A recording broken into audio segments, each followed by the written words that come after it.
Hola, bienvenidos a un nuevo capítulo de Café con Juicio. Estoy acompañada de grandes juzgadores. Hoy vamos a tener un nuevo capítulo, un nuevo tema muy interesante. Agradecemos el que estén ustedes aquí, siguiéndonos en nuestras redes sociales. George. Hola, un gusto nuevamente estar con ustedes y compartir sobre todo la mesa de panelistas con Pedro y con Ari. Un gusto. Muchas gracias. Ustedes son una parte importante justo de mi formación profesional, de mi vida cotidiana. Y qué mejor que compartirlo con nuestros amigos, porque de esto se trata esto es Café con Juicio entre amigos. Y justo así se va a desarrollar esta sesión a través de una plática entre amigos. ¿De qué vamos a hablar el día de hoy? ¿Les parece que hablemos del tema de exclusión de pruebas? Exclusión probatoria, artículo 346 del Código Nacional. Me parece formidable y más en donde estamos, ¿no, Pedro? Y ahora también donde está Ari, que yo creo que el tema de la disfuncionalidad va a hacer que se dé cuenta de lo que a veces se tiene que excluir y no tiene que llegar a juicio, Más bien, ¿no? sí nos damos cuenta, George, pero a veces las partes no nos dejan. También. Creo que tenemos una gran barrera en eso. A veces en este tema de la exclusión probatoria uno como juez, y es lo que a veces en audiencia generalmente les digo a las partes, este es el momento en el que tenemos que depurar, debe de haber un gran debate de altura entre las partes. Y pues resulta que ni debate, ni de altura, ni nada, porque todo pasa. Sí, es una cuestión interesante y platicábamos en algunas sesiones anteriores de Café con Juicio en capítulos pasados justo de la importancia que tiene la etapa intermedia y cómo se ha estado perdiendo. El Código Nacional marca objetivos respecto de las diferentes etapas, salvo la de juicio, que no tiene un contenido específico. Pero ¿qué dice en cuanto a la etapa intermedia? ¿Para qué sirve? ¿Cuál es el objeto de la etapa intermedia? La depuración, la preparación para el juicio. Y la parte de la exclusión probatoria es parte de la preparación a juicio. Y se ha restado importancia justo a la etapa intermedia y justo a estos temas de exclusión probatoria, porque como dice Ari, todo pasa.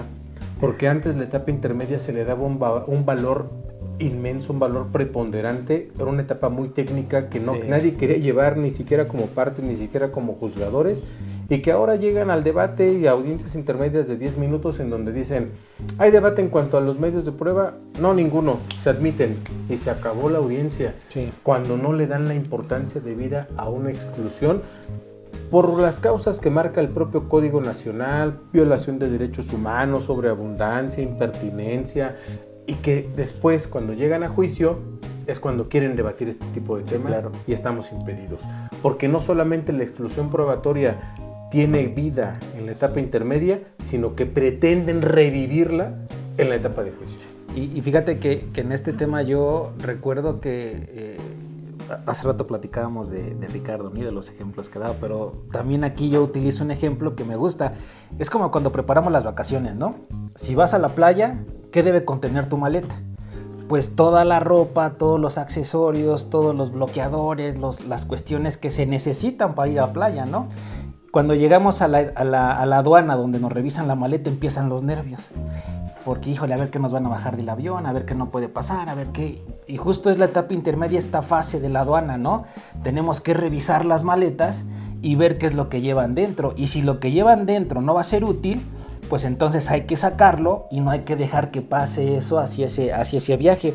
Pero creo que también, si coinciden conmigo, muchas veces sucede esto porque ni siquiera sabemos a dónde vamos.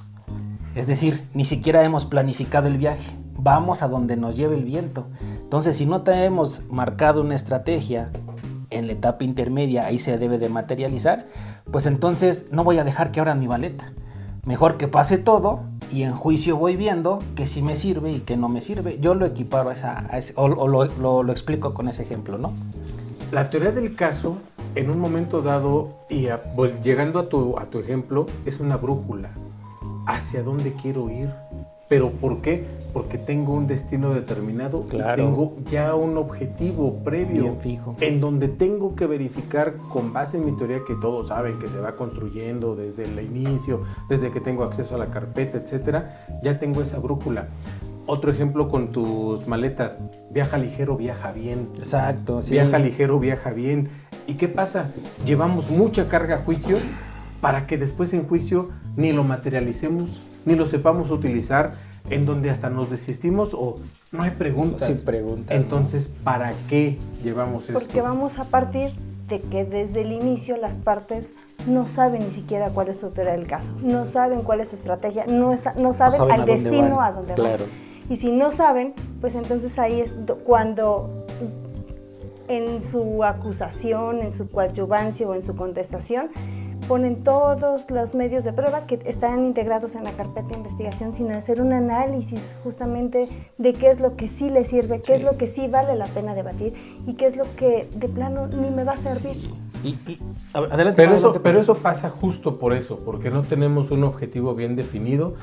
Y la exclusión probatoria no solamente se verifica en la etapa de la etapa intermedia, sino que tendríamos nosotros que saber descartar desde un primer momento qué batalla voy a pelear, qué batalla no voy a pelear, qué me conviene, qué no me conviene, qué me va a desgastar, qué no me va a desgastar y cuál es mi objetivo. Llegan a juicio y les decimos, a ver, alegato inicial, no se va a acreditar el delito, no se va a acreditar la responsabilidad. Ah, caray, o sea, vas a pelear las dos cosas. Súper amplio. ¿A dónde vamos? No hay una claridad específica y eso es una cuestión de desconocimiento y pues vamos a juicio y a ver qué es lo que surge. La exclusión probatoria tiene una función primordial, depurar lo que efectivamente vamos a llegar a debatir. Pero lamentablemente hay desconocimiento en cuanto a idoneidad, pertinencia, sobreabundancia, violación de derechos, nulidades, etc. Y eso es algo que tenemos que tener muy claro y muy presente, y no solamente hasta la etapa oral de la audiencia intermedia, sino desde el inicio. Y desde la escrita al menos, ¿no? Exacto. O sea, al menos desde la escrita, porque es ahí donde como partes vas a ofertar tus medios de prueba. Pero pasa de que pues ofertan todo y entonces dicen no solicito exclusión, no hay nada, o a veces manejan uno que otro concepto de exclusión como sobreabundancia y algo que me ha pasado últimamente es que dos testigos que van a hablar de lo mismo y entonces la contraparte dice solicito exclusión. ¿Por qué? Sobreabundantes. Dos personas van a hablar de lo mismo. Eso no es sobreabundancia. O a veces dejan pasar a 10 que van a hablar de lo mismo, porque no hay un debido control. O sea, son las dos caras de la moneda. Sí, es correcto y ahorita Ari tocó un tema bien importante, ¿no? ¿Cuál es el parámetro para determinar la sobreabundancia en un asunto? En el código no lo tenemos, parece que lo deja a consideración del juez y yo hago un ejercicio siempre en clase, ¿no? Les digo, a ver, vamos a hablar de la sobreabundancia. 10 son sobreabundantes, generalmente todos contestan, sí, 10 son sobreabundantes. 8 son sobreabundantes, seguimos todos, sí son sobreabundantes, pero ya cuando llego a 5, ya unos empiezan a decir, no, ya aquí ya no es tan sobreabundante, aquí yo sí dejaría pasar los 5, 3, no, creo que todavía es sobreabundante, y otros dicen, no, ay, sí, ya no, 3 ya no, ya déjenlos pasar. Entonces, ¿cuál es el parámetro? ¿Cuál es Yo les voy a decir yo lo que hice durante mi etapa de juzgador, no sé si bien o mal, pero yo me decantaba y les decía, a ver, para de acuerdo a la ley de amparo, lo máximo que tú puedes ofertar para probar un hecho son 3 órganos de prueba, 3 pruebas. Entonces ese era mi parámetro. Yo abajo más de 3, sobreabundancia, abajo de 3 no había sobreabundancia, pero es un parámetro que no sé si es correcto, si es incorrecto o cuál sería el que ustedes utilizarían para apreciar la sobreabundancia. Voy a tratar de explicarlo desde el punto de vista de los principios generales. Un testigo no hace prueba, dicen. 2 testigos pudiera ser una cuestión de equilibrio. Si son 3 testigos, entonces ya podría haber ahí un tercero en discordia, por ponerlo desde algún punto de vista. Yo creo que de ahí viene que 3 testigos pudieran ser los necesarios para la corroboración en la valoración de la prueba. Recordemos que la corroboración es el elemento más importante en la valoración probatoria. Incluso hasta para la propia confesional, no basta con la propia confesional, tiene que haber elementos de corroboración. Entonces, partimos de que un testigo no hace prueba. 2 testigos, pues quizá corrobore. Y para darle fuerza, quizá 3 testigos sean lo suficientes para corroborarlo. Ese es un buen argumento. Yo considero que de ahí viene esa idea de que 3 son suficientes para corroborar un hecho. Ahora, si fuera juez de control, ya tomaría también este argumento para complementar el de la ley de amparo, ¿no? También. Exactamente. ¿Tú, Ari, de la corroboración probatoria. ¿Tienes parámetro también? O sea, no lo tengo tan marcado, pero también coincido justamente con lo que tú decías, George, y es lo que en cuanto a lo de la ley de amparo, en cuanto al número de testigos, y que me parece que este número que se maneja, que ustedes han comentado, me parece que es un número bueno, por decirlo así, como para poder dar credibilidad a lo que el órgano de prueba va a manifestar ante el tribunal. Y fíjense, no sé si estén de acuerdo conmigo, pero he sostenido que hemos mecanizado el litigio, ¿no? ¿A qué audiencia vas? A la intermedia, y recordemos que la intermedia tiene otro nombre, que es de preparación a juicio, y que eso le da quizá mayor relieve o mayor importancia a la etapa, ¿no? Y creo que sí tengo que exponerlo porque lo he visto y creo que no es correcto, y también estoy de acuerdo con lo que dice Ari en el sentido de que las partes a veces no nos dan campo de acción, ¿no? Son muy cerradas y de manera oficiosa no podemos excluir, pero lo que sí creo es que audiencias intermedias, como lo decía Pedro, de 10 minutos, donde no se entra ni siquiera a revisar el contenido de la acusación. Creo que en otros países hay audiencias de control de acusación, en donde previamente se controla la acusación y se depura un poco para que cuando vayas con el juez a la etapa de preparación a juicio ya venga depurada la acusación. Acá en México no tenemos eso. Aquí no hay quien controle la acusación, presentan lo que quieren y cuanto quieren. Entonces creo que sí, en la audiencia, yo por ejemplo estuve muchos años en control, ahora estoy en juicio. Si regresara a control y me topara con esta circunstancia que dice Ari, yo creo que yo lo que haría es, a ver, ¿saben qué? Estudien su acusación, estudien lo que vamos a realizar en la audiencia y necesito que se pronuncien respecto de la pertinencia y la idoneidad. Sé que mi carga de trabajo va a aumentar porque no la voy a sacar en la primera audiencia y que tenemos mucho, pero a veces creo que es mejor invertirle, les digo, por ahí no hay que invertirle tiempo bueno al malo, ¿no? Mejor vamos a sacar esa audiencia intermedia de manera correcta, depurar en la medida de lo que se pueda y cumplir con el objetivo, que bien lo dice Pedro, el 334, creo que dice que el objeto de la etapa intermedia es el ofrecimiento y la admisión de los medios de prueba, así como la depuración de los hechos no controvertidos. Y creo que no todo es controvertido en juicio, ¿no, Pedro? Creo que hay muchas cosas que no se controverten en juicio. Y retomo también un poco el argumento de Pedro en cuanto al alegato de apertura. Soy mucho de frases, ¿no, Pedro? Tú me conoces. Sí, claro. Y siempre les digo, tu promesa te compromete. O sea, lo que digas en el alegato de apertura te compromete durante toda la etapa de juicio. Y podemos, de esa manera, creo, evitar que se genere en juicio mucha información que al final del día no sirva de nada, ¿no? Pero a lo que quiero retomar, y hablando de la exclusión, sí hay que darle más interés a la audiencia de preparación a juicio. Sí, como juzgadores creo que tenemos la obligación de tratar de depurar, porque ese es el objeto, ¿no? Esa es la intención de la etapa intermedia. Es un filtro, ¿no? Es un filtro. El problema pasa de que las partes van ya pensando a que yo necesito cantidad más que calidad. Exacto. Y entonces, como cantidad, yo quiero que vayan mis 20 testigos, mis 40 peritos y mis 50 documentales. Y tantito el juez les dice algo, oiga, es que yo veo que esto no es. O por ejemplo, un ejemplo que lo tengo muy presente en un homicidio culposo, donde me presentan como medios de prueba la documental, el acta de nacimiento de Laura Oxiso. Y entonces, previo a ello ya les pregunté si hubo acuerdos probatorios, pues resulta, y me parece que un tema de acuerdos probatorios me gustaría que pudiéramos tocar más adelante, que también me parece algo bien importante. Sí, claro. Pero que también se ha perdido, y se ha perdido empezando por la Fiscalía. Pero bueno, partiendo de eso, entonces, la documental, el acta de nacimiento o de defunción de Laura Oxiso. Y entonces, el defensor solicitó la exclusión. ¿Por qué? Pues bueno, porque es un hecho notorio o no va a ser controvertido. Bueno, defensa, si no va a ser controvertido, ¿por qué no fue materia de un acuerdo probatorio? El Tribunal de Enjuiciamiento no va a saber que usted controvirtió eso. O alguna vez también me pasó que en un delito contra el cumplimiento de la obligación alimentaria, yo les decía, van a llevar a juicio, o en juicio se va a discutir que el señor no es el papá del niño. No, pues no. Y entonces, ¿por qué no fue materia de acuerdo probatorio? Y esto lo quitamos de los medios de prueba. Pero hay mucha reticencia de las partes en ese tópico, y a veces que por más que uno sea proactivo, pues yo a veces siento que las partes me ven feo, o sea, porque siempre les digo, oigan, es que esto no, y esto no, y uno pero pues hay veces que hay mucha negativa, ¿no? Y pasa justamente eso, lo que les pasa ahora a ustedes a juicio y que ya nos va a tocar a nosotros o nos está tocando, empezar a vivir. De que llegan a juicio y entonces se desisten o algo que preguntarle al perito, nada que preguntarle, y entonces ustedes dicen, ¿por qué no eso se quitó en intermedia? Es una parte bien interesante, dice Jorge. Yo estuve mucho tiempo como juez de control, ahora que estoy en juicio me doy cuenta de muchas cosas que pasan en intermedia.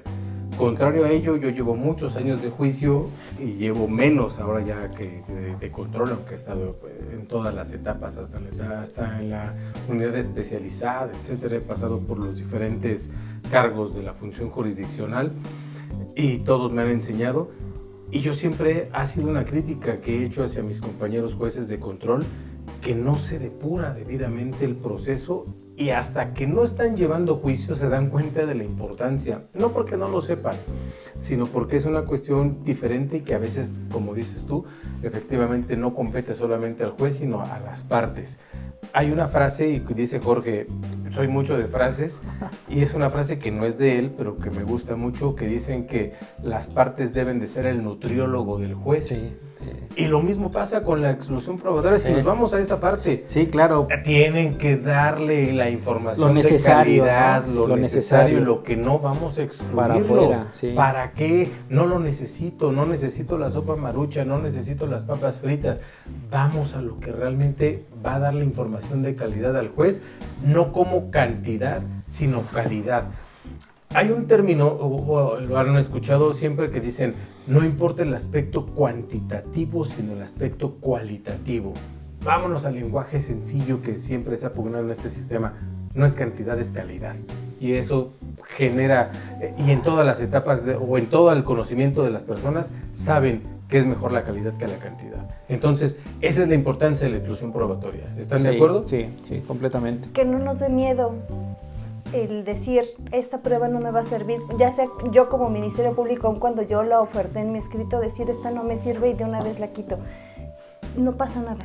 Es más, creo que hasta es mejor y uno dice, ok, trae estudiado su asunto cualquiera de las partes. Entonces, que no nos dé miedo hacerlo. Sí, y ¿saben qué? Creo que justo lo que decía Pedro del ejemplo de la brújula, creo que si las partes que tienen intervención en la audiencia de juicio no tienen bien claro el destino a donde van, cuesta mucho trabajo. Y llevándolo al lenguaje jurídico, creo que el no tener claro hacia dónde van es no tener clara, por ejemplo, en el caso de los defensores, una causa de atipicidad, una causa de justificación o una causa de inculpabilidad. Cuando la defensa sepa hacia dónde va, cuando agarre el mapa así del mundo y diga voy a ir a París, y que igual sepa con esa misma seguridad y certeza voy por una causa de inculpabilidad, creo que hasta ese momento se van a dar cuenta de que hay pruebas, hay medios de prueba que ofertaron y que no les van a servir de nada. ¿Por qué? Porque a donde van no necesitan llevar esas cosas a ese viaje, ¿no? Pero creo que ahí está la clave, poder identificar hacia dónde voy. Dentro de todo el artículo 29, toda la gama de posibilidades que hablan de las causas de exclusión del delito, creo que es muy importante identificar, ¿no? Atendiendo esa prelación lógica numérica de los elementos del delito, conducta, tipicidad, antijuridicidad, culpabilidad. No puede haber culpabilidad si no hay antijuridicidad, no puede haber antijuridicidad sin tipicidad y tipicidad sin conducta. Si no podemos identificar eso, nos va a costar trabajo llegar, como dice Pedro, con las maletas ligeras, ¿no? Porque hasta en los aeropuertos hay reglas para viajar con peso, ¿no? Entonces, si en los aeropuertos hay reglas, pues más en las audiencias, ¿no? También habría que, no los podemos pesar los órganos de prueba, pero estaría bien limitarlos, ¿no? O sea, decirles, no pueden viajar con más de 3, ¿no? Si vas a subir una cuesta, no vayas con la mochila llena. Esa es una cuestión importante. Exacto, sí, claro, por supuesto. Estudiar la teoría del caso. O sea, saber cuál es nuestra teoría del caso, hacia dónde lo vamos a dirigir, y creo que ese va a ser el parteaguas para que una audiencia intermedia se lleve bien, de calidad, de altura y con pocos medios o los órganos de prueba necesarios. Pues es un honor para mí y para mis amigos el estar aquí con ustedes, el compartir este tema tan importante. Si tienen algún otro tema que quieran que podamos hablar, escríbanos en los comentarios y con gusto lo haremos. Así es, pues estamos para seguir comentando los temas que vayamos notando de importancia. y aquí estamos, ¿no? Para seguir comentando. Un gusto estar con ustedes. Como siempre les he dicho, suscríbanse, pónganle la campanita, compártanos y escríbanos cualquier tema que sea de su interés, cualquier duda. Nosotros vamos a estar siempre presentes para poder responderlo y para poder atender sus necesidades. Muchas gracias. Buen día. Corte. Ese también salió bonito, ¿no?